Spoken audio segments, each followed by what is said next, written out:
Hi, if you want to watch exclusive content with hot girls that you won't watch on YouTube, namely where Naruto roasts Kushina and Mikoto and many other hot girls without restrictions, then visit my Boosty channel at the link in the description.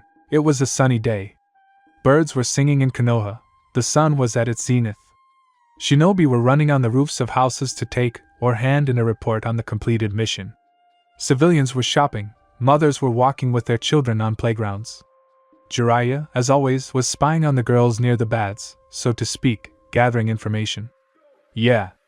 Information about naked Konoha girls is very important for every shinobi of all villages. Tsunade worked in a hospital, and she had many patients. Both common people and shinobi. Some were injured on a mission, some during training. There were also fatalities among the seriously injured. Different cases. Some just had a broken arm, and some simply had no arm. What to do, who to contact? Of course, Tsunade Senju. It's not for nothing that she is the best medic in the world. There are many different clans in Konoha, but I will only talk about a few of them. We will talk about clans such as Uzumaki, Uchiha, and Hyuga. The head of the Uzumaki clan is Kushina Uzumaki, and concurrently the wife of the Hokage, Minato Namikaze. This woman is considered the most beautiful in the village hidden in the foliage. The distinguishing feature of all Uzumaki was fiery red hair, and Kushina had the longest in Konoha. It reached her heels. Minato constantly told his dear wife that he simply adored her beautiful hair. Let's describe Minato himself. Handsome blonde. Appearance and body of Apollo. Yellow hair, blue eyes, in which women simply drowned and did not float up. In general, the first handsome man in the village, and even Hokage, but his heart was occupied only by Kushina Uzumaki and his family. He and Kushina had two beautiful children, Naruto and Menma. Naruto was a boy, and Menma was a girl. The age difference was insignificant, only 5 years, but in strength it was enormous. If Menma had just entered the ninja academy, then Naruto was already a jonin and served in ANBU as the captain of not a squad, but an entire battalion. No one knew how he achieved such strength, but it was a fact. Naruto could easily resist his father in sparring. The eldest son possessed dojutsu. This was a secret, and only Naruto's personal ANBU battalion and his parents knew this secret. They did not tell his sister this, fearing that while she was little, information could easily be extorted from her. Naruto and Minato, with the help of the head of the Uchiha clan and his eldest daughter, developed these eyes.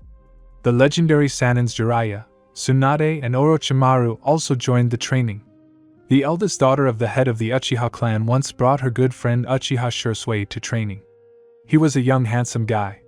He had both a regular Sharingan with 3 tomo and a Mangekyo Sharingan. He called it Kodo Amatsukami.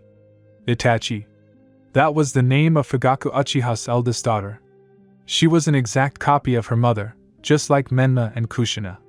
Itachi had black hair and onyx eyes, a Sharingan like Shursui, only she had a different Mangekyo, and she could summon Amaterasu, an all-consuming flame that burns for 7 days and 7 nights, and Shursui could not summon this fire.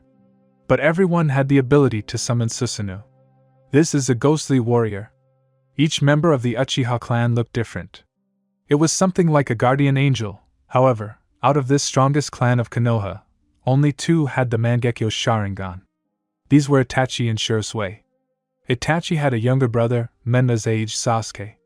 He was a small and very cute boy. At the academy, all the girls were hanging on him, but he secretly looked only at Naruto's younger sister, just like Itachi did at the blonde himself. Only during training did she realize that she loved this serious boy.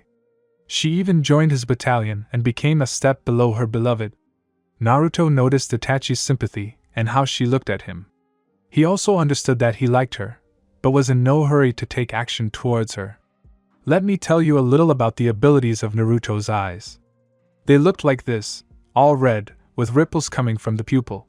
6 circles and a total of 9 tomo on them. As Naruto read, these eyes belonged to the god of the shinobi world himself. Or to be more precise, to the Rikudo Sannin himself. With these eyes, Naruto could summon both Amaterasu and Susanoo, but he could not immerse himself in the most powerful illusion of the Uchiha clan, Tsukiyomi. But this is not a problem. Even without this technique, He imposed illusions that even Itachi could not remove. He could also use regular Rinnegan techniques. Shinra Tensei, Chibaku Tensei, Banshu Tenin. All 6 paths of Rinnegan. He could only summon 6 clones, in which he placed the souls of the Samsara Wheel. Chikushido summoned animals to help him in battle, who also possessed this cursed Rinnegan. Ninjendo is a Rinnegan ability that allows the user to read minds and extract the souls of their victims. Shurato is a Rinnegan ability that allows the user to transform their body into a cyborg with additional weapons and limbs. Tendo is a Rinnegan ability that allows the user to manipulate gravity, often with Naruto himself acting as this ability. Gekido is one of the abilities of the Rinnegan that allows the user to absorb chakra. Gedo is one of the abilities of the Rinnegan, allowing the user to resurrect the dead and control corpses like puppets. However, Naruto only uses it in extreme cases. Jigakudo is one of the abilities of the Rinnegan, which allows the user to use a mythical creature, with which he can restore damaged body parts and interrogate people. To do this, he does not use his own body. The user summons the head of a statue surrounded by flames. The statue's eyes contain the Rinnegan, thanks to which it shares a common field of vision with the summoner. Please forgive me. I was too lazy to describe everything myself, so I took all the information from the Narutopedia website. Well then, we have now described all the abilities of these 2 clans. Let's move on to the third. The Hyuga clan. They, like the Uchiha, possess the Dojutsu, or more precisely, the Byakugan, the Hyuga clan's Kekkei Genkai. The activated Byakugan gives the ninja a heightened sense of perception, allowing them to see through various obstacles and create a viewing angle of almost 360 degrees, except for a blind spot located at the back of the neck near the 3rd thoracic vertebra. Another feature of the Byakugan is its long-range action. However, the Byakugan cannot see through some obstacles. The third feature of this dojutsu is the ability to see chakra, as well as its circulation system inside another body. Again, Narutopedia. This will not happen again. Probably. Smiley face. The Hyuga clan is very proud and arrogant. Many dislike it, but they are afraid to speak openly, because it is numerous and strong. Only the Uchiha and the Uzumaki Namake's family are not afraid of it, since for its complete destruction either one Naruto, or his battalion, or Amaterasu from Itachi and Shur's way, or one Minato with his flight of the Thunder God will be enough. By the way, Naruto now also owns this technique, since his eyes can copy techniques, so he knew more than 1,000 of them. Even Kakashi with his transplanted Sharingan nervously smokes on the sidelines. It's just that something has become unsettled in the Hyuga clan lately. As it turned out, they were preparing a rebellion. They wanted to change the government, and put their man, namely Heishi Hyuga, in the Hokage's place, since he was the head of the clan. This is what the Sannin, the head of the Uchiha clan, Naruto's family without Menma, still young, and the elders were talking about in the Hokage's office. They were deciding the fate of the Hyuga clan. I suggest we listen to their conditions. We can't cut out the entire clan. It would be unfair, Minato and Jiraiya were shouting. But no one was listening to them. Neither in the office nor outside it. Kushina had set up a barrier. Minato, understand that if you don't do something about them, they will replace you or kill you. They have enough money and connections in the stone, and they can ask for help from it, and you know how much the stone loves you. They will not skimp and will kill your entire family. Is that what you want? Danzo blurted out. This old man headed the Root organization. They were also A and BU. Only under the leadership of this elder. Okay. I agree. Minato understood the seriousness of the situation. But who will be the executor? The blonde had already regretted that question 100 times. Shimura smiled crookedly and looked at Naruto. I'd propose Uzumaki Naruto as the executioner for the Hyuga clan. And this is not up for discussion. Danzo had a plan. As soon as Naruto slaughtered the entire Hyuga clan, he would declare the Hokage's eldest son a traitor and take him to the Root, and there he would transplant his eyes and become Hokage. But the old man underestimated the blonde's strength. This was his terrible mistake. What? No. No. No. I don't allow it. How come? Why Naruto? Kushina's eyes started to water. She didn't understand. She had only one question. Why Naruto? She didn't want to let him on this mission. As a mother, she didn't want it. Minato was furious. Why Naruto? Why him? What was that old fool Danzo planning? I won't allow it. Am I Hokage or what? No. It won't happen. No, period. Danzo. I will not allow. You have no right to do this. The latter only smiled wryly and reached into his kimono. Everyone tensed up. After all, who knows what kind of cockroaches are in the head of the ruler of the root? And their worries only intensified when they read the scroll with the signature of the feudal lord of the Land of Fire. He gave the go-ahead to use Naruto in this mission.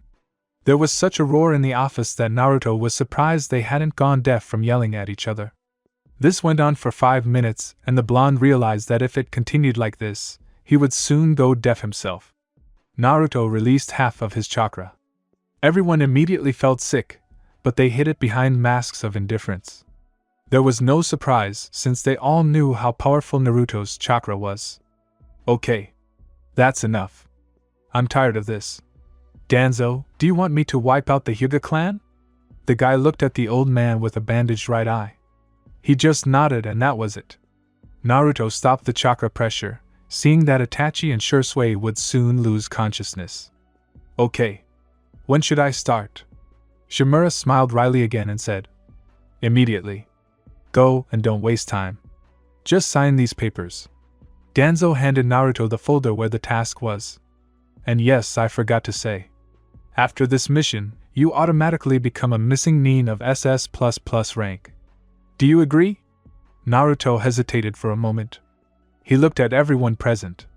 They were all looking at the blonde with surprise. It was understandable.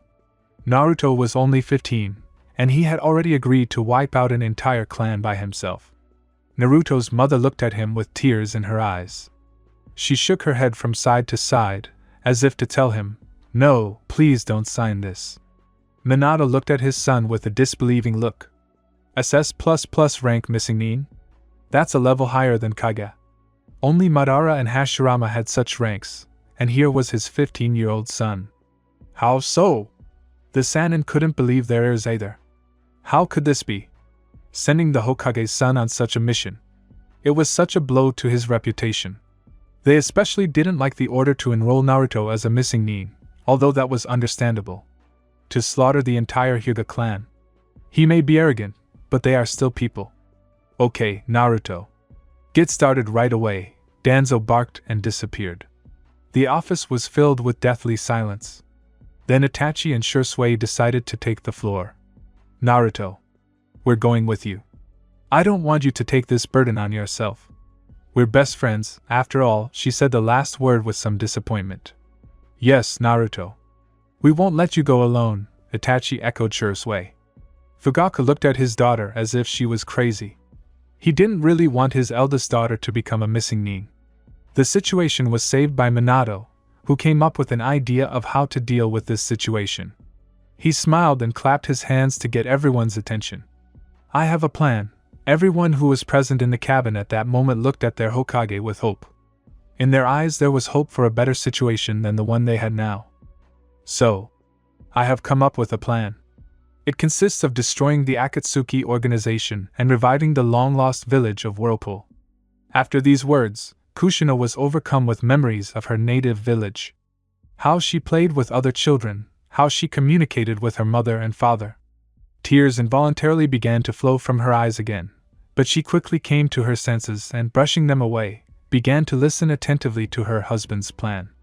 So, Minato was broadcasting his brilliant idea. You, Naruto, with Itachi and Shursui, will eliminate the Hyuga clan tonight. Minato was interrupted. It was Itachi's father. Stop. Itachi will not eliminate anyone. She is my daughter, and I cannot forbid Shursui from carrying out this mission. Fugaku looked at Itachi, and then at his best friend. Itachi did not like her father's statement, and she was forced to repeat the phrase she had said earlier. Dad. I'll go with Naruto. He's dear to me. I love him. After the phrase that escaped, there was such silence in the office that you could hear everyone in the room breathing. Itachi covered her face with her hands and blushed deeply. She didn't expect that she would blurt that out. Oh my God! How embarrassing! Everyone, except Naruto, who guessed about Itachi's feelings, looked in surprise at the girl, then at Naruto. What did you just say? Fugaku looked at his daughter seriously. Repeat. I love Naruto. Itachi blushed even more, because she repeated it again.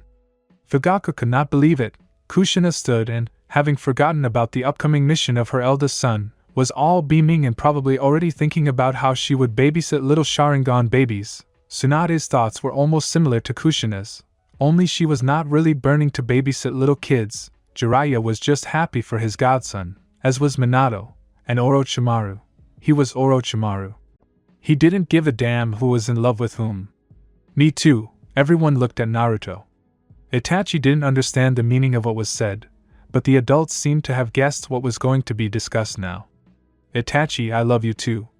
I'm sorry I didn't tell you this earlier, I just couldn't figure it out myself. I know this isn't the best time, but I'll repeat myself. Itachi, I love you too. Naruto came up close to the girl and lifted her face with his index finger by her chin. The Uchiha was shorter than Naruto by half a head. Everyone, except Orochimaru, of course, held their breath in anticipation of the blonde's next move. It didn't take long, and the next moment Naruto covered the Uchiha's lips with his own. It was the first kiss for both Uzumaki and Itachi. Fugaku opened his mouth in surprise, and Shursui had to close it, otherwise the head of the clan would lose that part of his face. Shursui had long guessed about the feelings of these two, but decided not to interfere, let them figure it out themselves, otherwise he would screw something up, and then he would get it for it, and Itachi has a heavy hand. The Uzumaki couple were beaming. Kushina was ready to cry. Her son, a little boy, yeah, little, right? He's 16 and he's the captain of an ANBU battalion. A boy with blood on his hands up to his elbows. Well, fuck, that's Kushina, what can you expect? Had just kissed the girl he loved. Oh my god! Minato was more reserved and simply laughed at the sight of the elder Uchiha. Everyone seemed to have forgotten about the plan. But then, tearing himself away from Itachi's sweet lips, Naruto looked at his father. He, understanding everything without words, cleared his throat to attract attention and continued speaking. So, Itachi, Naruto, and Shursui are going to carry out this mission. Fugaku, you let her go to carry out this task. Itachi will always be under the protection of Naruto and Shursui, so nothing will happen to her, and besides, she is a pretty strong shinobi. The head of the Uchiha clan only sighed heavily and looked at his daughter. Although he always wore his icy iceberg mask, in his soul, deep in his soul, he was very worried about his family and friends. He had already imagined how Mikoto would rape his brains about this. But it was not too late to explain everything to her, and he figured out how. Okay, but on one condition, no, two. Everyone looked at him. What conditions? Itachi asked. She had already prepared herself for the worst, but her expectations were not met. Although no, what Fugaku said scared Itachi a lot.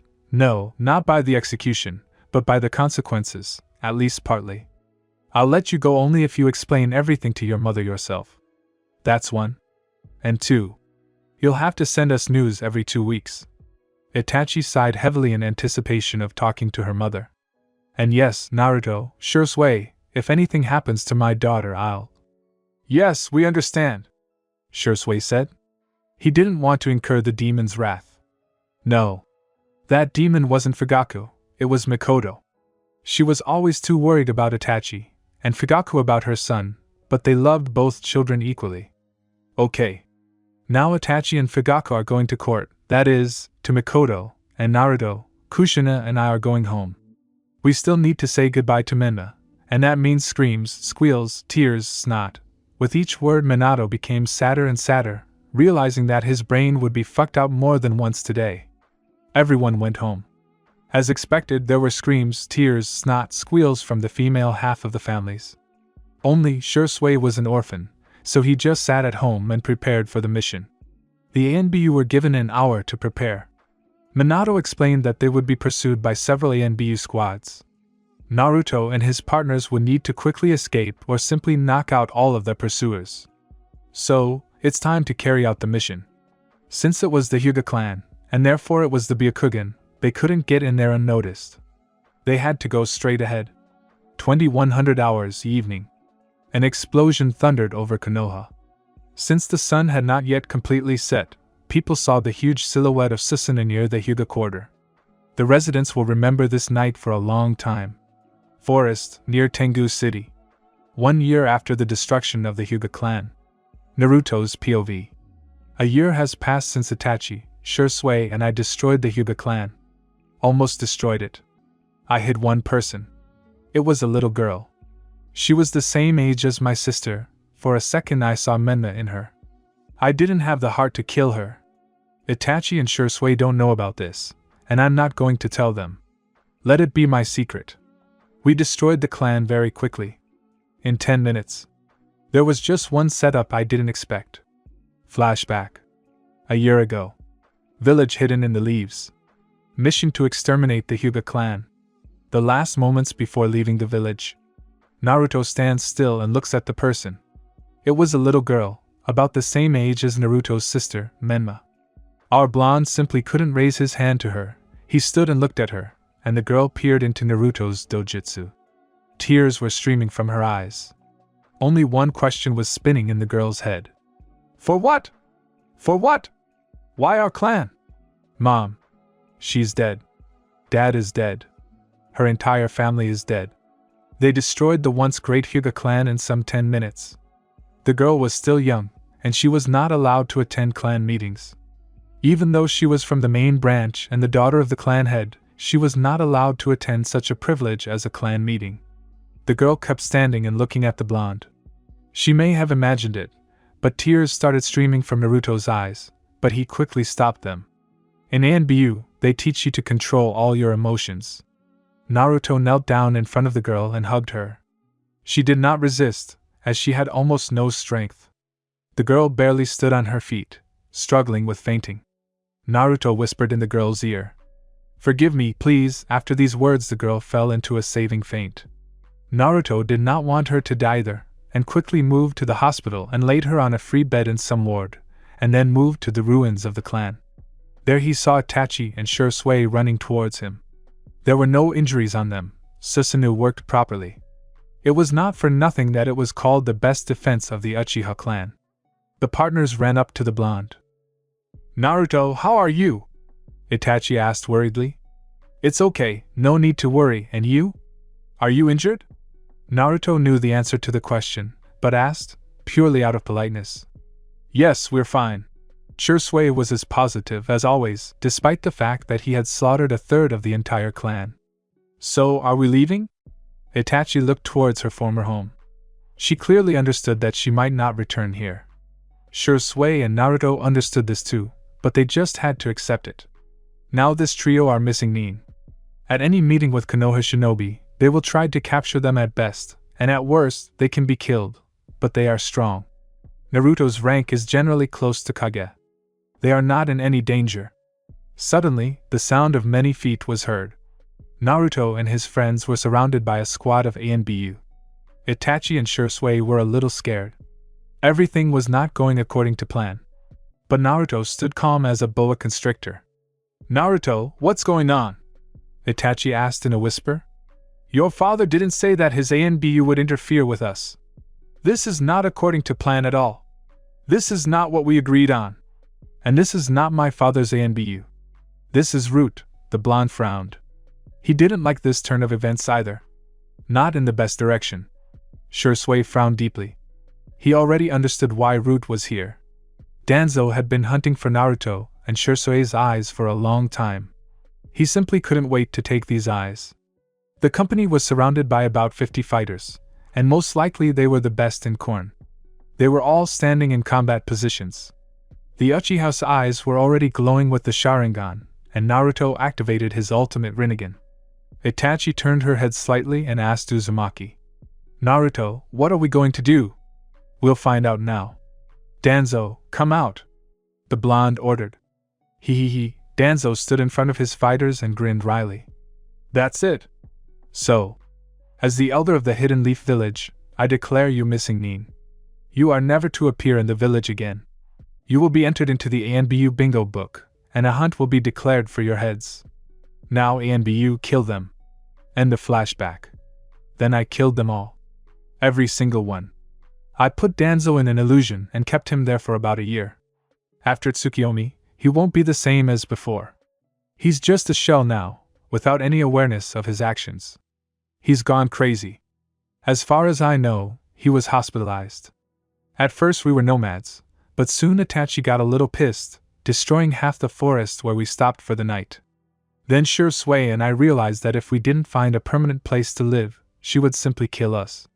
Itachi and I had been a couple for about 2 months already, and during that time I realized that it was better not to anger her.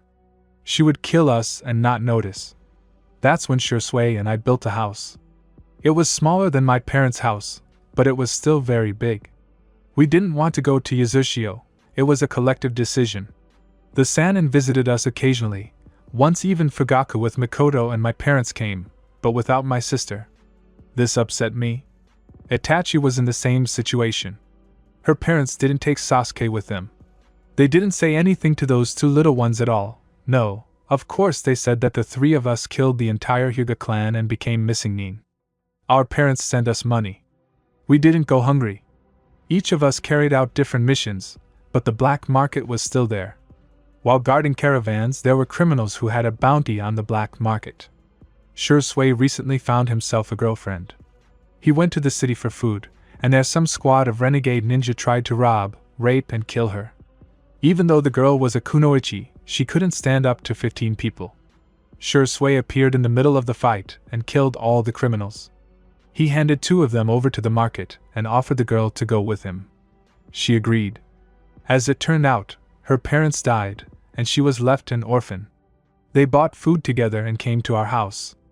I was surprised when I saw the girl next to Shui. We are, missing Nin, and they are hunting us. Oh well. Shui said that he would train Sora. In general, the girl was very beautiful. Her facial features resembled those of the Uchiha. Once she was asked about this, and she said that in her family there was one woman from the Uchiha, or rather her grandmother, but she did not have the Sharingan. Another difference from the clan of the Sharinganists was that she had beautiful green eyes, and not, like all the Uchiha, black. But she had long black hair. In short, our blockhead fell in love with her irrevocably, as well as she with him. Itachi and Sora quickly became friends and found a common language. Now they were good friends. So about 3 months passed. The 4 of us lived. Me with Itachi and Shui with Sora. We slept in different rooms. As I said, Itachi was with me and that couple. I sent a couple of clones to Yazushio. They didn't come back empty-handed. They brought back many scrolls with techniques, different weapons. They even got some money. As Shui said, he started training Sora. She turned out to be a good medic and taught this art to Itachi as well. The training went well. Itachi and I didn't lag behind them either. We all trained using the scrolls that my clones brought. Not everyone could do the techniques described in the scrolls. Not enough chakra. I was in first place in terms of chakra volume, followed by Shui, and the girls shared third place. We lived peacefully, but we didn't forget about our mission. Akatsuki. We had to stop their actions at any cost. As the saying goes, the hunter always catches the beast. It was a clear day. I woke up before Itachi. I always got up before her. She was sleeping on my arm, pressing her whole body against me. I carefully took my arm out so as not to wake her, and laid Itachi's head on the pillow. I think I should describe our room. A spacious room, a large and soft bed. On either side of the bed were nightstands, and on them were small lamps. I really liked to read before going to bed. A large window on the wall next to the bed. Now it was wide open and fresh air was coming into the room through it. Yesterday we specially opened the window to air the room, since we were planning a hot night. In general, Itachi really liked such exercises at night, as did Sora. Shui and I sometimes even knocked each other out so that the 2 devils, as we called them, would not bother us. There was a large sliding wardrobe in the room. Our shinobi uniforms were stored there, as well as regular clothes. There was a beautiful yin-yang carpet on the floor. Just like Itachi and I, blonde and brunette. Opposites attract. I really liked where we lived. The forest, fresh air, animals nearby, birds singing. Beauty. fresh and warm air, almost no rain. We arranged a clearing for training grounds near the house. We trained there. I put the Uzumaki clan barrier on the training ground. This barrier automatically takes nature chakra and restores the training ground to the state it was placed on. For example, make a crater, the barrier will remove it. The earth will simply gather together, molecule by molecule. I went down to the first floor. There were 2 floors in our house. The first was equipped with a kitchen, living room and dining room. On the second there were 3 rooms, originally intended for me, Itachi and Shursui. But now we live in 2 of them. Also on the second floor there was a toilet with a bath and a beautiful balcony facing the street. I put the kettle on the stove, and then the frying pan. Of all of us, only the girls knew how to cook well, and while they were sleeping and hungry, there was no choice. Luckily, I knew how to make a sandwich, and that was good. I didn't really bother with that. Shursui knew how to cook too. I was the only idiot among them. Fuck. A couple of minutes later, the kettle boiled. I brewed myself some green tea and made a sandwich. Shursui jumped up at the sound of the kettle, waking up the girls too, although they were almost awake anyway. He quickly got dressed and stomped into the kitchen, wanting to swallow something, but then a bummer awaited him. It wasn't Itachi in the kitchen, who usually cooked breakfast while I was warming up, but me. "Oh, hey Naruto, how did you sleep?" Shursui asked, smiling, and plopped down at the table. I stood up and poured 3 more mugs of tea, as I felt the girls already going down the stairs to the kitchen. "Okay, and you?" I sat back down at the table and continued drinking tea. "Excellent." The brunette stretched and took a mug of tea. "Again?" I asked, raising an eyebrow gracefully. "Yes. Again. But that was something. Sora is learning by leaps and bounds. Her blowjob was just awesome." Shursui smiled like a Cheshire cat. "Heh. Itachi is also a bomb. And she can do no less than Sora, if not more," I grinned. Shursui was just about to answer me, when the girls came into the kitchen. We both shut up and handed our girlfriends a cup of tea. They also came up to us in unison and kissed each of us on the lips. We went into the dining room with dishes of scrambled eggs, which Itachi had kindly prepared. "Well, what are we going to do today, dear Nuke Nin?" Sora asked, smiling. "I think," but Shursui was interrupted by a knock on the door. We all turned around. I was wary. Everyone who knows that we live here usually sends a message using a reverse summoning. And then this. I stood up and activated my dojutsu, took out the katana that my father gave me and went to the door. When I opened it, I saw 3 people on the threshold, dressed in black cloaks with red clouds. Among them was a blue-haired girl, a blonde with bangs covering his left eye, and a red-haired man with many piercings on his face. "Uzumaki Naruto?" asked the red-haired boy. "Yes." "What do you want?" I gripped the katana tighter. "We have come to invite you to our organization." "Akatsuki?" To be continued. "Uzumaki Naruto?" asked the red-haired boy. "Yes." "What do you want?" Naruto gripped the katana tighter. "We have come to invite you to our organization." "Akatsuki?" Naruto stood and simply looked into the red-haired man's face, as he did into him. Then Naruto simply stepped back from the threshold of the house and invited everyone to come in. The Akatsuki were surprised by this proposal, but still went into the house. 2 months later. Pain's POV. Just recently I received information from Zetsu that 3 people escaped from Konoha a year ago, and not just anyone, but Naruto Uzumaki himself, the son of the Yellow Lightning or the 4th Hokage, Uchiha Itachi, the eldest daughter of the head of the Uchiha clan, who was nicknamed a genius in her village, and Uchiha Shursui, the owner of the most dangerous Mangekyo Sharingan in the history of the Uchiha. With the exception of Madara. I immediately had the idea to recruit them into our ranks. Decided. I will personally go after them. Well, maybe I'll take Konan and Deidara with me. We'll get there faster with the blonde. A month has passed since I received information from Zetsu about the 3 fugitives from Konoha. I am currently sitting at my desk in my office, thinking about a conversation with these 3. A god cannot lose face in front of some humans. The conversation plan has been devised and must be put into action. I made a concentration sign and summoned Konan and Deidara. Should I describe them? Let me describe them. Conan. This girl has been with me since the Third Shinobi World War. Back then, our village was the battlefield for the great villages. Rain was a small and insignificant village compared to the 5 great nations. That's when Conan found me. I was lying on the ground with my dog, which I found near one of the houses. I felt sorry for it, and I took the dog with me. After walking for several hours, I fell on the damp and muddy ground from exhaustion. I wanted to eat and drink. I almost fainted when I saw someone approach me and hold out a piece of bread. Without thinking, I grabbed it without even looking at the person and tore it into 2 equal halves. I ate one myself, and I shared the other with the dog. He was also very exhausted. There was no one to take care of him. After a small snack, I looked at the person who gave me the life-saving food. It was a girl my age with blue hair and beautiful brown eyes. She gave me her hand and helped me stand up. A sweet smile played on her face. I couldn't help but admire her. But only for 5 seconds. At my short pause, she only giggled and took my hand, dragging me somewhere. After a short period of time, we came to a cave where there was a lot of food, clothes, and drinking water. In the middle of the cave, sitting on a box, a boy with red hair was eating bread. He raised his eyes to the newcomers and looked at me with displeasure.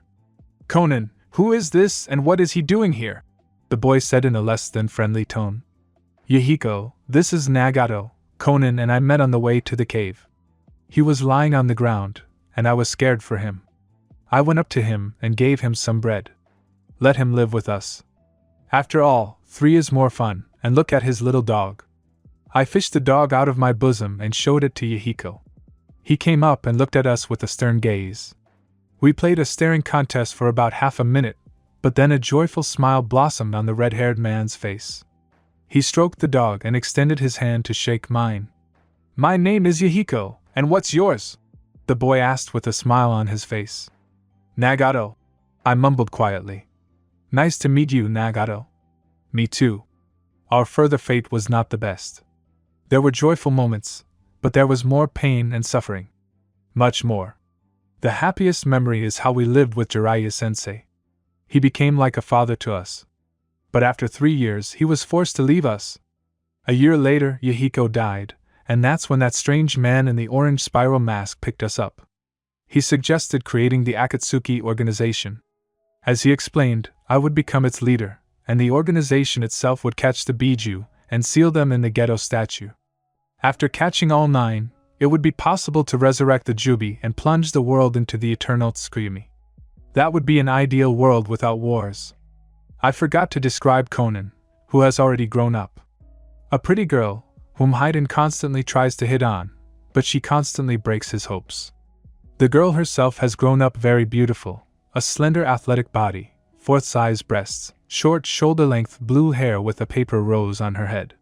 Conan has an unknown origami jutsu. She can disintegrate into small pieces of paper, grow wings out of paper. In general, she does whatever she wants with paper. Deidara Tsukuri. I don't know much about him, but I can say one thing for sure. He looks a lot like a girl. Not very tall, blonde with long wheat-colored hair. Long bangs cover his left eye. He constantly shouts about his art. And as he says, "Art is an explosion. Cats." Well, then go and collect what's left of the victim during numerous explosions. So he is a valuable ally. The owner of a genome called Bakutan. The genome of explosions. Now these two are standing right in front of me. I got up from the table and went to the door. They followed me. We walked to the exit of the cave. On the way, I yelled at Setsu for dragging another corpse and eating it at the table. Toby yelled again that he was a good boy. He was fucking annoying me. Haydn swore again. There are several adequate people in Akatsuki. Me, Conan, Sasori and maybe Kakuzu and Kisame, but the latter are also a bit crazy. One is into money, the other is into his sword. We went outside. I walked down the slope and stopped there. Deidara and Conan came up to me. Dei started the conversation first. "Leader, why did you call me? And you couldn't say this in the office?" The impudent blonde. Very impudent. "I called you here so that..." I was interrupted again, only this time it was Conan. "I can forgive her almost everything.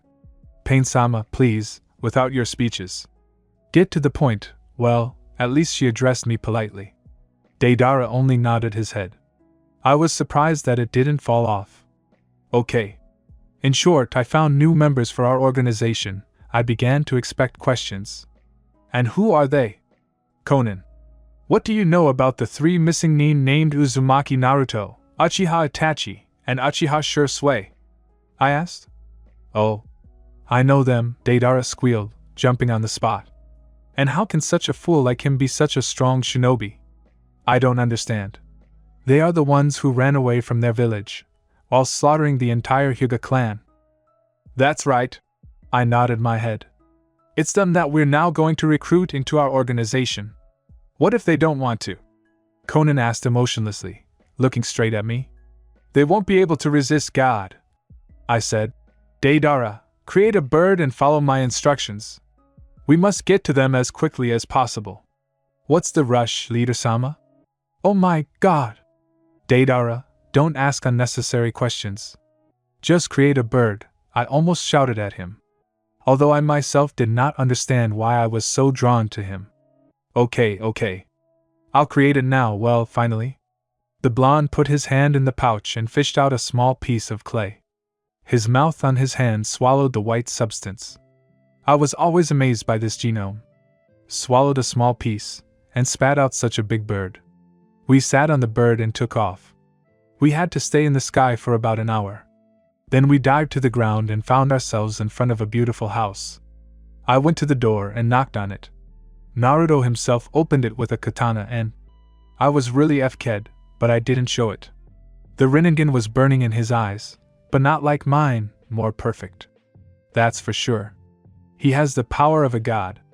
I decided to clarify. Uzumaki Naruto? Yes. What do you want? Asked the guy. Yes, he was my age. We are here to invite you and Itachi with Shisui Uchiha to my organization. Akatsuki, pompous, but what can you do? Naruto stepped away from the threshold and invited us all to enter the house. The room itself was beautiful and spacious. We went into the living room. There were 2 girls and a guy sitting on the couch, all of them brunettes. Hello, the girl sitting alone was the first to speak. My name is Itachi Uchiha. This is Shisui, a nod to the guy, and then to the girl hugging the brunette, and this is Sora. Nice to meet you. My name is Pain. I began introducing my companions one by one. This is Conan, and this is Deidara. Shisui smiled slyly and looked at the blonde. Is it a guy or a girl? You can't tell because of the cloak. After these words he giggled, and Deidara instantly blushed. It seemed to me that it was from embarrassment, but it turned out not to be so. He was very angry. I'll blow you up right now, Day screamed. I just sighed heavily and knocked him out with one movement of my hand. Then the blonde returned to the room, carrying 7 mugs of tea in his hands. You ask how he was able to carry as many as 7 mugs? The answer is simple. The way of Shirato. He simply grew 5 more arms.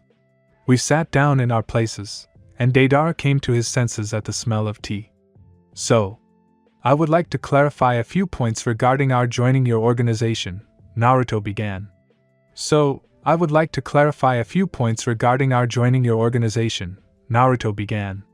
The conversation did not last long, or rather only 10 minutes. While the heads of the squads were talking, the girls were enthusiastically chatting about something of their own, but Itachi and Conan often cast interested glances at Naruto, and a little lust could be read in Conan's gaze. Shisui and Deidara were incinerating each other with their glances the whole time. Only Deidara was extremely angry, and Shisui, it seemed, was simply having fun, enjoying this performance. Soon the conversation between Pain and Naruto came to an end. They stood up and shook hands, both smiling. Then the head of Akatsuki decided to take the floor. Pain cleared his throat to distract the girls who were talking and Shisui and Deidara, who were incinerating each other with their eyes. The blonde then whispered something unintelligible, but Pain understood it as, "I'll blow you up," and Shisui said under his breath, "Oh, and you'll dance in Tsukuyami for me." Hee hee. Naruto only mentally pitied these two, since Shisui would get in trouble, if not from Sora, then definitely from Itachi. Naruto let Shisui get away with almost everything. He was his best friend. And Pain was the head of the organization Deidara was a part of. So, Naruto and I discussed everything and came to the conclusion that the four of them would join our organization if I allowed Naruto to kill one person. Conan and Deidara stared at Pain, and the blonde couldn't stand it and shouted across the room. What, are you completely crazy? Kill one of us, what if it's you? I'll blow him up right now, the terrorist yelled, but the red-haired one raised his hand, and Deidara shut up. After all, he was afraid of the leader, a little. Don't worry, this person is not yet a member of our organization, or rather he is, but not officially. What do you know about a person named Toby? The leader addressed his subordinates. They only shook their heads, but then Conan raised her finger. Pain, looking at her, nodded, giving a sign that it was okay to speak. I remembered. It was that man in the spiral mask who suggested we create Akatsuki, right? The blue-haired girl raised her eyebrows. Pain only chuckled. How many years have passed, and the kunoichi still has such a memory of that moment. Yes. That's him. We're here with Naruto. Is it okay that I switch to you? The red-haired man turned to the blonde. Naruto smiled. No, it's not scary. Namikaze gave a sign to continue the story. Naruto and I had a talk, put some facts together and realized that Toby, the one who suggested us to create our organization, and the one who attacked Konoha, are one and the same person. Even Naruto's partners opened their mouths in surprise. They still remembered that night. That was when Shursui's parents died, but he didn't see Naruto's sister as the Ninetales. He's not such an ass as the other villagers. As soon as he talked to the little girl, he realized that she was the spitting image of Kushina-san. What, but how can this be? Everyone started asking questions in turn.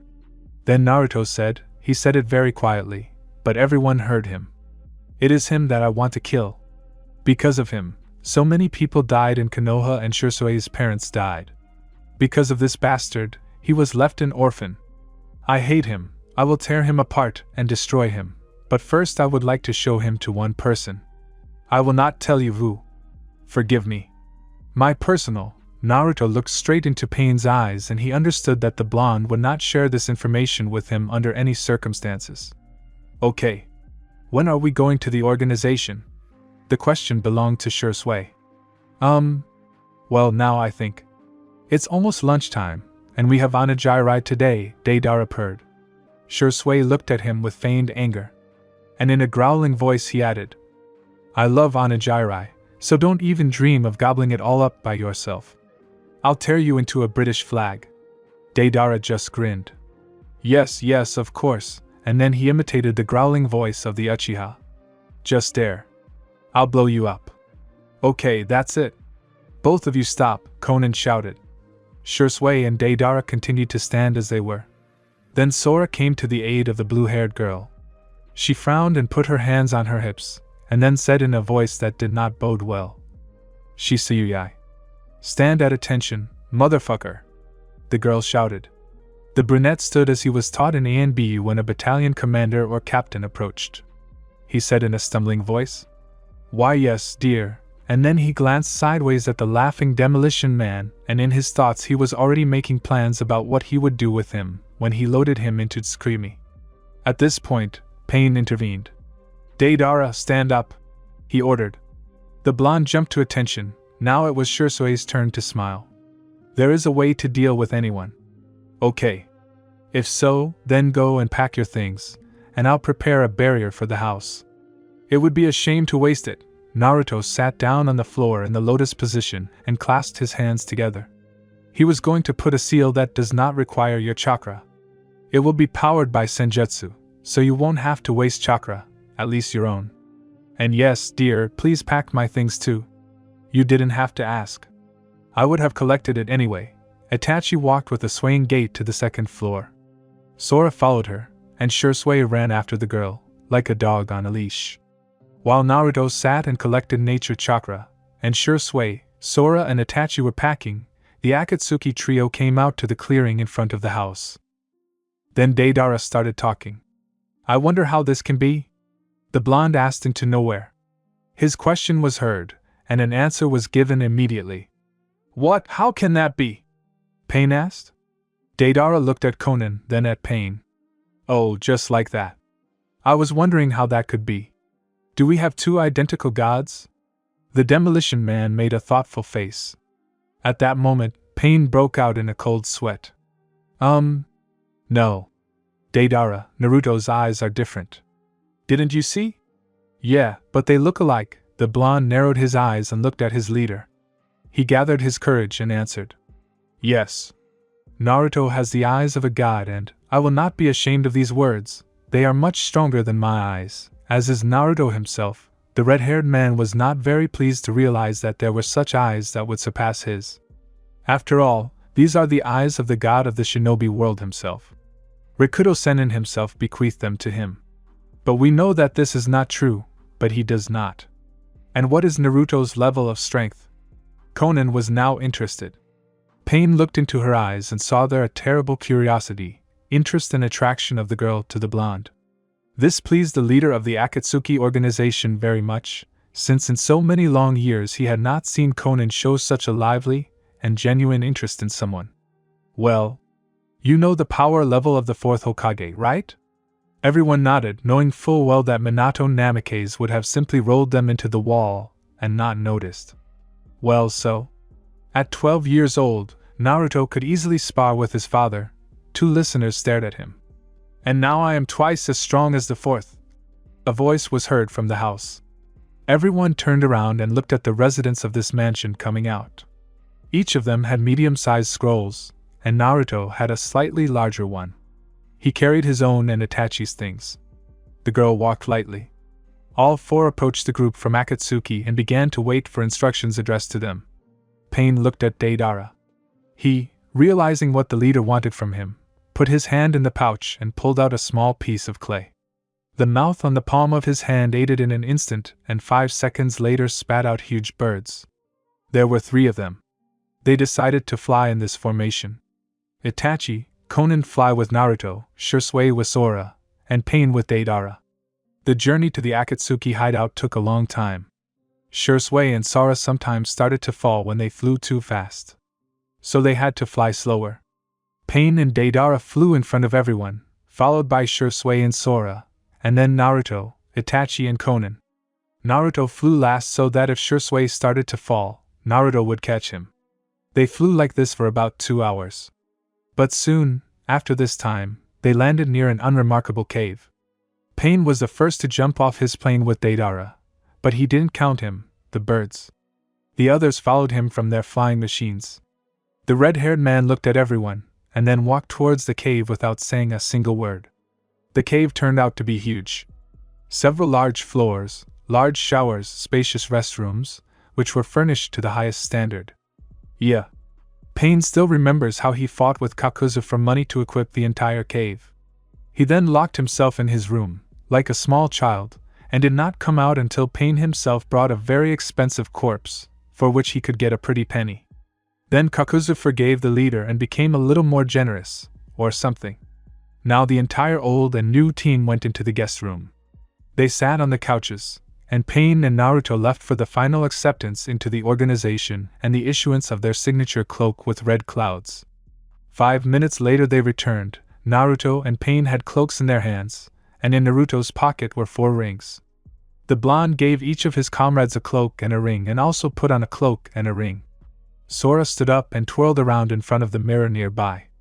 Itachi joined her as well. Shisui and Naruto watched calmly. They were kunoichi, but they were also girls and they wanted to look pretty too. Now I will call all our members of the organization and introduce you to them. Then you, Naruto, will be able to talk to Tobi. Pain said this very calmly, looking at the blonde. Okay. Call. Naruto was ready. He would take revenge on his former teammate Kakashi. Pain formed a seal of concentration and mentally gave the order to each of the rings, and it already to its owner. People in the standard Akatsuki uniform began to appear in the room one after another. I will come and take revenge on you, pathetic Namikaze. You, like your father, will lose to me. I promise you. The man in the orange spiral mask yelled. He stood on legs that were shaking very badly. He had just lost another arm, since the first was made artificially, and the second was a lost real arm, a serious problem. Now he would need to go to the cave where the real Uchiha Madara used to live. Now he was standing in the middle of a clearing that was stained with his blood in some places, and there was much more red liquid on him. He was standing without arms, only the creature Zetsu, an artificially grown man who was black and white and strongly resembled aloe, was now supporting him. Opposite the masked man stood a man. He was dressed in the standard cloak of the organization that our armless friend was about to leave. Naruto stood and calmly looked into the eye socket of the former teammate of one of his former senseis. The blonde had almost no injuries, which could not be said about Obito. Here the masked man activates his technique, and the Kamui funnel sucks both of them in. There is no trace left of them. Naruto let them go on purpose so that later Kakashi and his father could look at him and personally finish him off, since it was this masked freak who almost killed the blonde's parents and newborn sister, and attacks on one's family, loved ones and friends are punishable by cruel retribution. The mask maker and his accomplice were sucked into the crater and disappeared without a trace. The last thing that remained to remind us of Obito and Naruto's battle was a clearing riddled with craters and the blood that was all over the area. You're probably wondering what happened first. I'll tell you now. Flashback. An hour ago. The Akatsuki organization's cave. The moment when all members were called for a meeting. Pain stood in the middle of a large room. He formed a concentration seal, and people began to form around him. They were dressed in the standard Akatsuki uniform.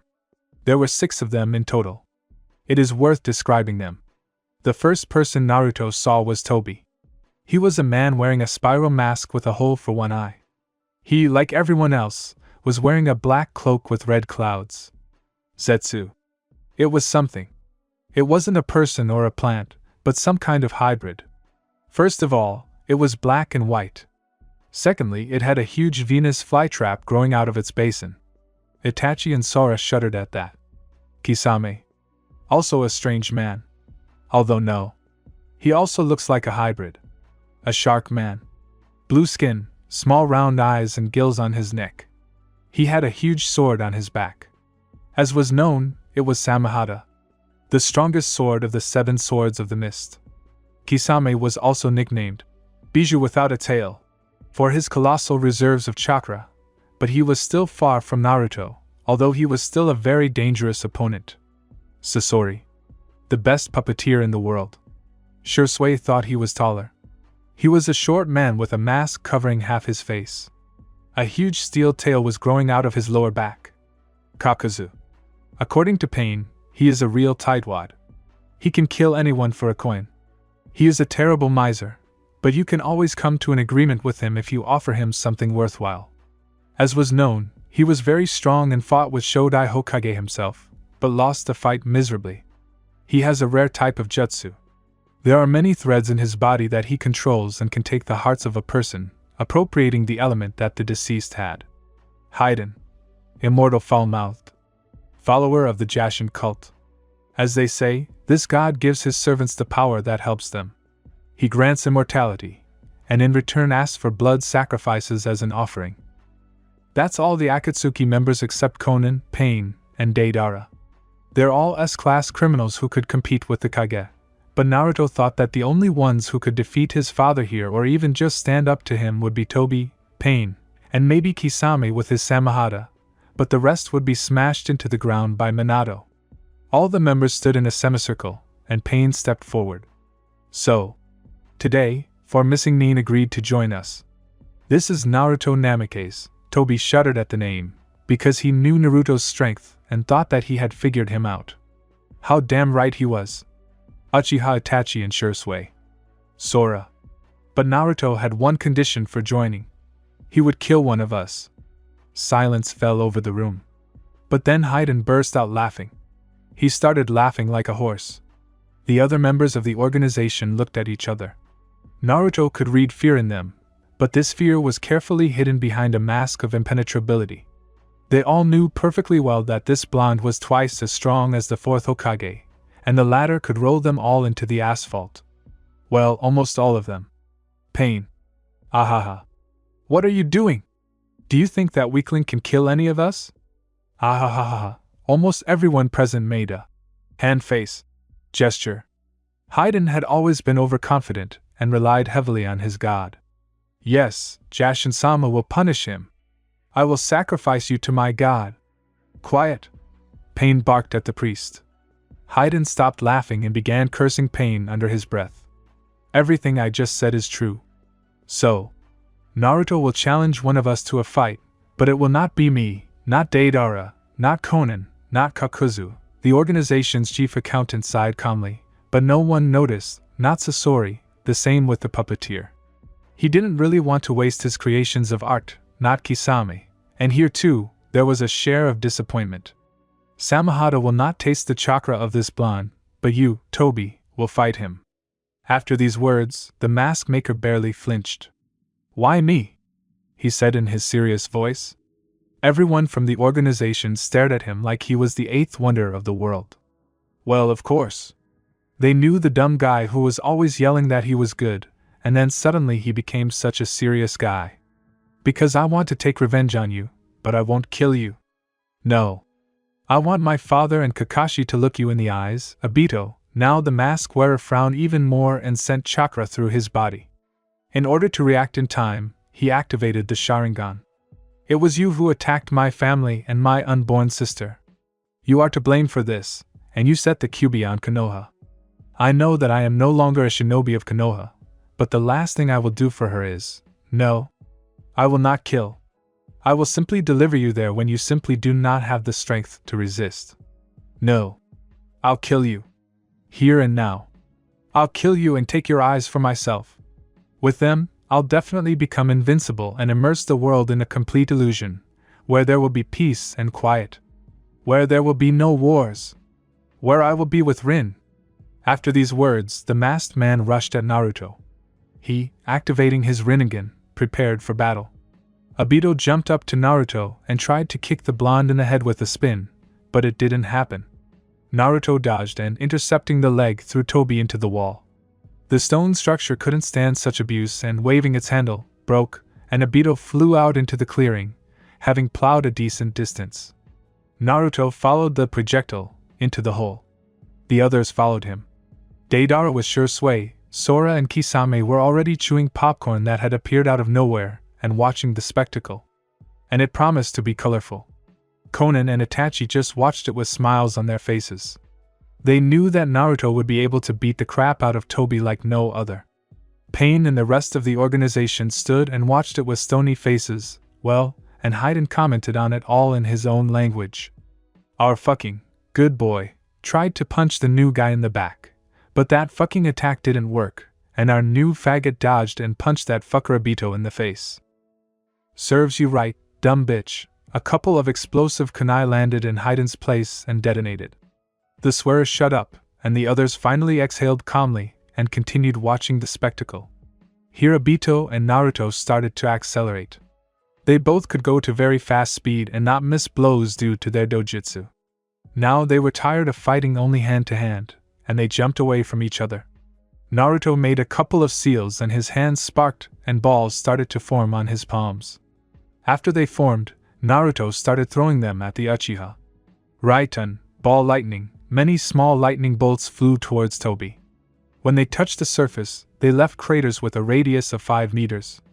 Toby jumped away from the ball's impact zone, but he was still hit by the technique. Now small discharges were running through his body, causing him some discomfort. In revenge, Naruto Obito made a series of seals and spat a huge ball at him.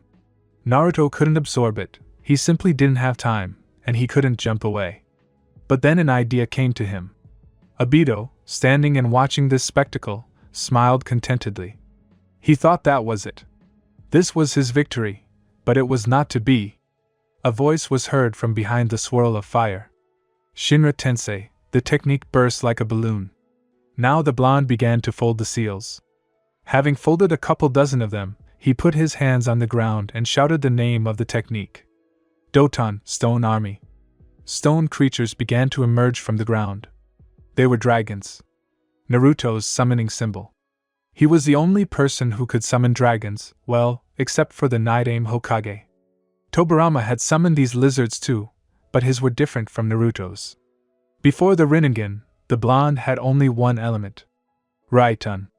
Now that he had all 5 elements, He tried to summon dragons of other elements, and he succeeded. Obito began chopping the lizards into pieces. But he was already getting tired, and the lizards kept coming. Thank God! He thought when he chopped up the last reptile, but then he saw Naruto start making seals for another technique. The Uchiha didn't like that. He instantly made a couple of seals and spat a big fireball at Naruto. A stone wall appeared a couple of meters before the blonde, and after it, peaks began to grow, which were directed at Toby. He didn't test their strength with his skin. He made 10 seals and shouted the name of the technique. Mokuton, birth of the forest. In defiance of the peaks, wooden trunks began to appear. They destroyed the peaks with such ease that in a couple of seconds nothing remained of them. Naruto did not expect such a dirty trick. He did not even imagine that his opponent had Mokuton. What a bastard! Where did he get Mokuton? This thought was spinning around in the guy's head. Uchiha started making seals. Naruto tensed up, and apparently for good reason. Toby made the seals and placed his hands on the ground. Mokuton, wood dragon, a colossus with an ugly face, burst out from under the ground. It was smaller than Shodai's, but still caused enormous damage. Itachi and the others who were watching this battle opened their mouths in surprise. They never thought that Obito had Mokuton. Itachi and Konan were about to intervene, but Shursui stopped them. Konan herself did not understand why she wanted to stand up for this blonde. Shursui, are you crazy? This is Mokuton. Naruto has nothing against it. Itachi burst into a scream. Shursui only smirked. Darling, have you forgotten that he is the owner of the strongest dojutsu? He has Shinra Tensei, Amaterasu and Susanoo. Don't worry, Naruto can handle it. So. Now that's bad. What's stronger than wood? Exactly. Fire whirlpool element. Kato and Fu. I don't have it, but I can get it. So. I need to summon a clone and he'll use Fu, and I'll use Kato. This forest with the dragon will get it. Heh. A clone appeared next to the blonde. Naruto made a series of seals, and his clone repeated after him. They simultaneously exhaled techniques that, when merged, turned out to be greater than Obito's technique. Katon, fire dragon. Naruto. Futon, vacuum dragon. A clone of the blonde. 2 dragons flew out to meet Obito's. They began to spin and soon merged into one. It was a dragon that consisted of wildly spinning flames. It pounced on the wooden dragon and after 15 seconds of fighting broke it in half and rushed towards the forest. Soon the forest itself was ablaze with bright flames. It was so beautiful that the spectators even stared at it, especially the girls and Deidara with Sasori. This is art, they thought to themselves. The fire danced on the tree trunks as Naruto and Obito prepared to charge. Konan was the first to look up from the flames and at the blonde and brunette. She screamed. What are they going to do? The blue-haired girl asked Itachi. She looked at Naruto and Obito and said, apparently, they want to switch to taijutsu again, but they are waiting for the fire to go out. Uchiha answered and shrugged, but Kakuzu had another option. No. They will fight in the fire, he said. Everyone turned to him. What? Where are they going to fight? In the fire? Are they crazy? Sora said. The renegade from Kusakagir just shook his head in denial. No, Sora. They will fight in the fire, but it will be an unusual fight, he said. What do you mean unusual? Deidara asked. This time, Kisame answered. He knew about the method of such a battle. It's a one-hit battle. Now all heads were turned towards him. A silent question was frozen on their faces. Kisame sighed and began to explain. In our village there is such a type of fight as a one-hit battle. The sparring parties prepare for it for a minute. The one with more experience wins. No dojutsu will be important here. What is important here is to have more experience in such battles. If one starts preparing, then the other must respond to it. These are the rules. But you can only use it once per battle. Well, FCK that. Our FCK Tobik knows how to fuck by these fucking rules too.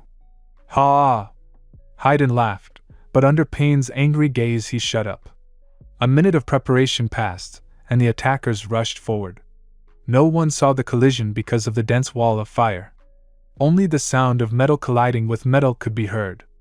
A second later, Naruto flew out of the thickness of the fire, with a deep wound on his chest, and Obito jumped out on the other side, completely unharmed. Naruto flew along the ground, constantly turning over in flight. Konan and Naruto's friends stared at this. The others were also surprised. Really, everyone? Some thought. Itachi wanted to rush to the blonde, but Pain stopped her. Are you crazy? He's going to kill Naruto now. Let him go. But the red-haired man shook his head. Sorry, but I can't.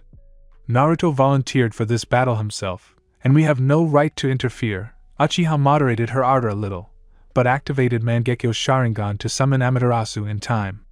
Obito walked up to Naruto and leaned over him.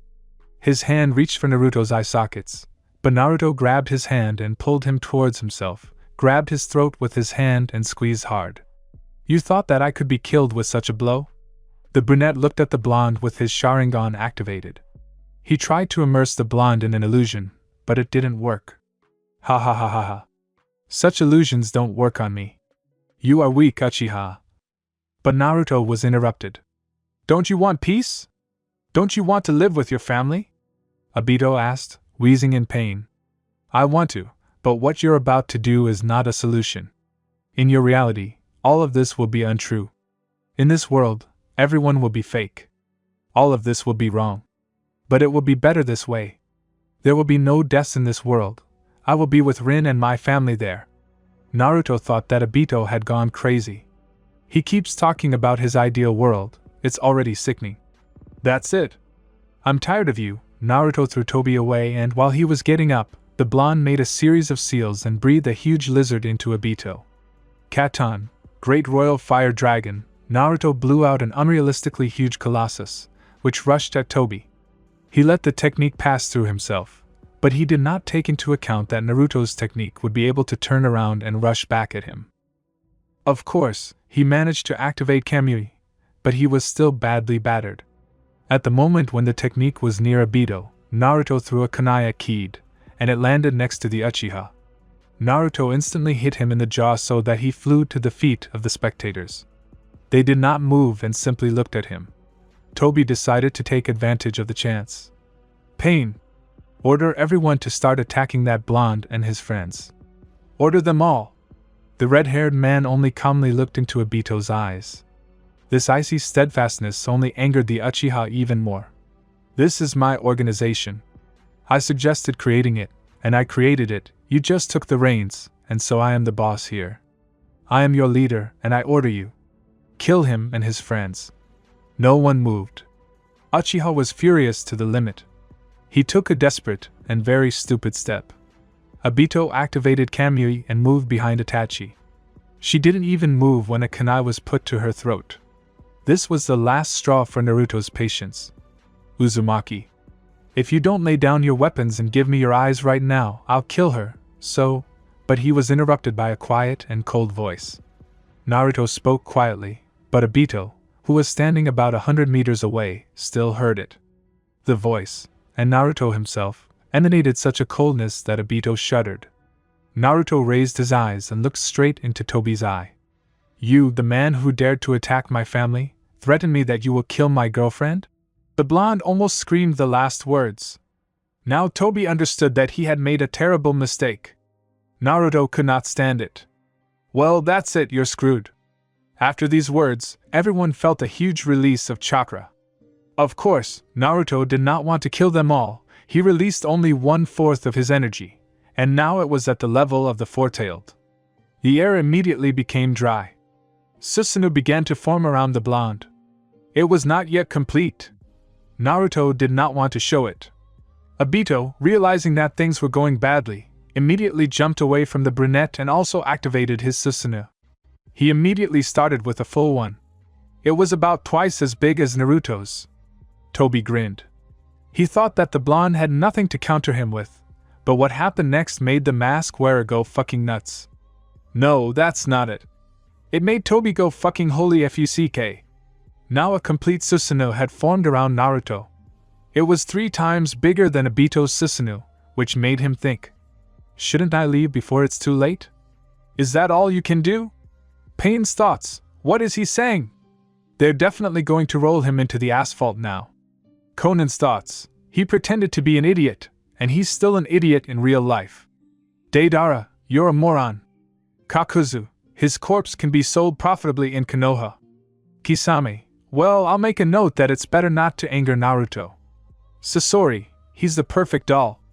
I want him to be my doll. Zetsu, Tobi-sama. You shouldn't have said that.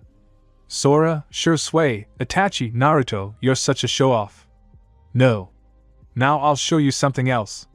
What happens if you put Susanoo and Amaterasu together? The blonde grinned. What are you talking about? This can't be. An Uchiha can't use two techniques at the same time. Tobi screamed in fear. Naruto just grinned. Well, I'm not an Uchiha. So. Suresu, activate. Naruto's Susanoo was covered in black flames. Tobi fell to his knees and said quietly, I'm finished. Tobi-sama, don't give up. Zetsu shouted and hurried to help his comrade. Naruto, seeing this, swung his katana and, like a knife through butter, broke Susanoo and cut off Obito's hand, and then, turning off Tsuresa and Rinnegan, with the help of Hiraishin he cut off the second hand. Then he simply moved to the group from Akatsuki, and Zetsu appeared in front of the brunette falling to the ground. I will come and take revenge on you, pathetic Namikes. You, like your father, will lose to me. I promise you, Tobi yelled. He stood on legs that were shaking very badly. He had just lost another arm, since the first was made artificially, and the second was a lost real arm, a serious problem. Now he was going to the cave where the real Uchiha Madara used to live. Obito and Zetsu were absorbed by the transport technique and disappeared. Naruto stood there for a minute and then turned to Akatsuki. That's it.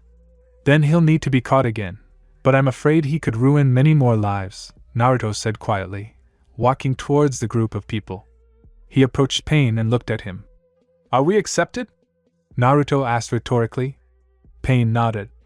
Thank you, but right now I'd like to go and get some sleep. Naruto headed towards the cave, and the others followed him. Conan showed Naruto and Shursui their rooms, and then left. Naruto undressed, leaving only his pants on, and collapsed on the bed. The blonde rolled over onto his back and fell asleep in the shape of a starfish. Commentary on Part 5. Leave feedback. I'm interested in how I described the fight. Part 6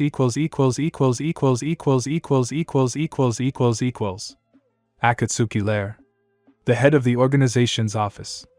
2010, 2 years after the battle between Naruto and Tobi. Pain sat and thought about the future of his organization. Now that his main goal was temporarily out of the picture, he could put his real plan into action, namely, world domination. He thought that all the people in the world were a flock of sheep, who had leaders in their herds, but did the herds need a shepherd? And he was going to become one. And for that, he needed incredible power. This power would be the Bijou and his organization, which was rightfully considered the most dangerous in the entire world. And now the head of Akatsuki has summoned several of the most powerful missing nin in the world to his office. Naruto, Itachi and Conan. I have gathered you here to tell you your task. Pain looked meaningfully at his charges. Your task is to capture the one-tailed demon. Since Konoha and Suna are in an alliance, I have no doubt that the leaf will send reinforcements from its side. You must deliver the Jinchuriki of the one-tailed demon to base number 5. It will be the closest to your location. Then Conan will call us all by hologram, and we will carry out the sealing. Naruto, since your chakra volume is at the level of the three-tailed demon, the sealing will be faster. The red-haired looked at the blonde. Naruto nodded in agreement. Well, now go. Good luck. And yes, Nagato stopped the shinobi in front of the door. If you encounter shinobi from Konoha or Suna on the way to the cave, then only wound them or seriously exhaust them, but do not kill them. We're only hunting for the Bijou. You're all free to go. Naruto, you're in charge of this operation. The blonde nodded and transported everyone to their rooms with the help of Hiraishin. We'll meet at the exit in 15 minutes. And he disappeared. Itachi and Conan exchanged glances and went to their rooms to gather. Naruto also didn't waste time and moved outside. He bit his finger and made a couple of seals. A small dragon appeared next to him. He turned his scaly head towards his master and looked at him questioningly. "Hello, Kuro, how are you?" The dragon looked Naruto in the eyes and sent a mental signal that everything was fine. "Well done. I need your help." The dragon nodded. "Can you take this message to my father?" Naruto showed a small thin scroll to the dragon. He nodded and swallowed the scroll Naruto held out to him, then spread his wings and shot up into the air. The blonde blinked, and the dragon was no longer visible. 5 minutes later, 2 girls came out to him. They stood on either side of Naruto. Itachi spoke first. "Naruto, we are ready, we can go." She looked at her boyfriend. The blonde nodded and put his hands on the girl's shoulders. Konan and Itachi felt a little unsteady after the transfer. The girls opened their eyes and looked around. They were standing in the desert, and to the north they could see the gates of Suna. "Naruto, how are we going to get there? Storming the main gates is not an option, we won't be able to handle it." The blonde looked skeptically at the blue-haired girl. She immediately realized that she had blurted out something and hurried to correct herself. "No, we can do it, but Pain said that we won't kill anyone." "Yes. We won't. But that doesn't stop us from making a spectacular appearance?" The blonde glanced at the girls, who, in turn, smiled slyly. "Well, how will we get there? Itachi, do you know what my summoning is?" Naruto elegantly raised his left eyebrow and looked at his girlfriend. "A dragon," she answered confidently. "Yes. And what can dragons do? Spit fire?" "Yes, and what else? How do they move?" It slowly began to dawn on the brunette. Konan stood with her mouth slightly open in surprise. As she knew, dragons were the summoning of Shodai Hokage. And the fact that Naruto had won surprised her very much, but remembering about Mokutan, she realized that there was nothing surprising about this summoning. "That's it!" the girl exclaimed. "I understand. Go ahead and summon. Anything for you, madam. Any whim for your money." Naruto grinned nastily. The brunette raised her eyes to the sky. "Well, okay. Itachi approached the blonde and stood up, as she was a head shorter than Naruto. She imprinted a light kiss on his lips, which Naruto did not want to end, but time was of the essence. The blonde reluctantly tore himself away from his girlfriend and looked into her onyx eyes. There was a blush on the brunette's cheeks. The blonde only chuckled cheerfully. The Uchiha was always so embarrassed when they kissed in front of strangers. "Well, okay, time is money. Ugh, damn, I need to talk to Kakuzules." The girls laughed, and Naruto bit his finger and made a few seals. The blonde placed his hand on the sand, and a large summoning seal spread across it. The entire space was covered in smoke.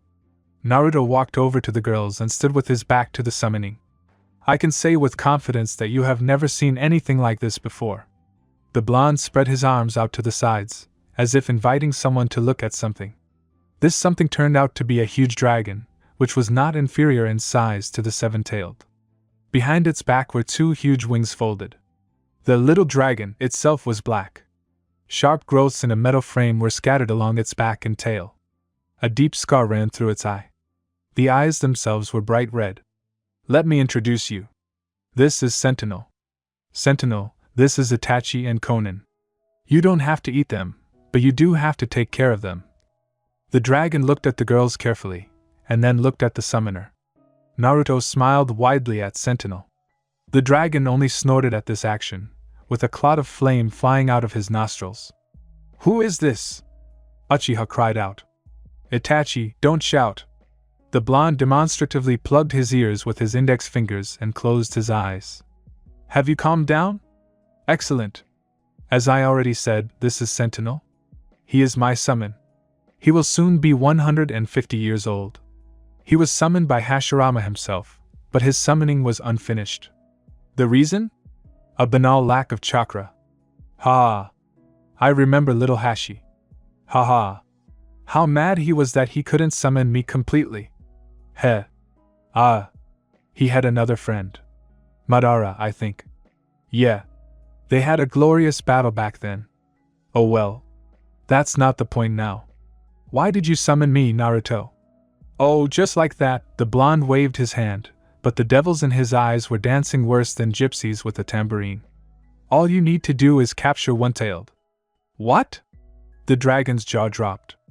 Itachi and Konan doubted the dragon's strength a little, seeing its reaction to Naruto's words, but then these doubts disappeared, because the dragon said the following. And because of this trifle you called me? Naruto! You can put him down with one finger, and even with your transformation into a dragon. Here Sentinel realized that he had said too much and covered his mouth with his tail, seeing how the blonde's eyes became bloodshot. How many times have I told you to keep quiet about this? I can't turn into a dragon. Well, maybe just a little bit. Oh, really? Konan exclaimed. She, like Itachi, was very surprised that Naruto, although not completely, could transform into a dragon. The Uchiha knew that her boyfriend practiced senjutsu with dragons, but to get to this point. Okay, that's enough. We already have a mission. Sentinel! Naruto's shout made the dragon stand at attention and salute with its tail. You will take us to the village and then distract most of the shinobi, but don't kill anyone. We will capture the Kazekage during this time. Does everyone understand? Naruto's subordinates nodded their heads. Okay, jump on Sentinel, otherwise Konan's knees are already shaking with impatience. Hooray! After this scream, Konan quickly jumped on Sentinel's neck and sat there as comfortably as possible. Itachi did not lag behind her either, so after half a minute everyone was looking only at the blonde, since he remained standing on the ground. Naruto sat in the lotus position and made one seal. He began to absorb natural energy for his technique. Sentinel, guessing what the blonde was going to do, chuckled knowingly and stood up on his paws. Itachi and Konan almost fell to the ground from surprise. Okay, that's it, I'm ready, the blonde said and closed his eyes. What happened next surprised everyone except Sentinel, since he had already seen it and taught Naruto this technique himself. Partial transformation technique. Wings. Wings began to grow from the blonde's back. They were black, like Sentinel's, but had a more streamlined shape than the dragon's. The wings spanned 5 meters. There was a sharp spike at each end. Well, shall we go? Asked the blonde and soared into the sky. The dragon crouched for a jump and a second later was already flying next to the blonde. Sentinel! Drop them near the Kage residence. I'll catch them. Understood. The entire flight did not take long. As soon as the Nukenin crossed the village border, they were immediately showered with a hail of techniques. But the worst thing was that sand grew in their path. Naruto's POV. Aha! And here comes our honorable Kazekage, activated. We're going to strike now. I should tell Sentinel to send me my charges. Dragon, drop it. Yeah. How funny to watch them scream. Hee hee. Yeah? I'm very naughty. Oh well. I'll catch them. Well, girls, how do you like the flight? Are you completely out of your mind? Well, Naruto, you'll be punished. A week without sex. Well, now that's a blow below the belt. Mean, Itachi-chan, very mean. Oh well, I know how to get you to talk in bed like no one else. You'll still answer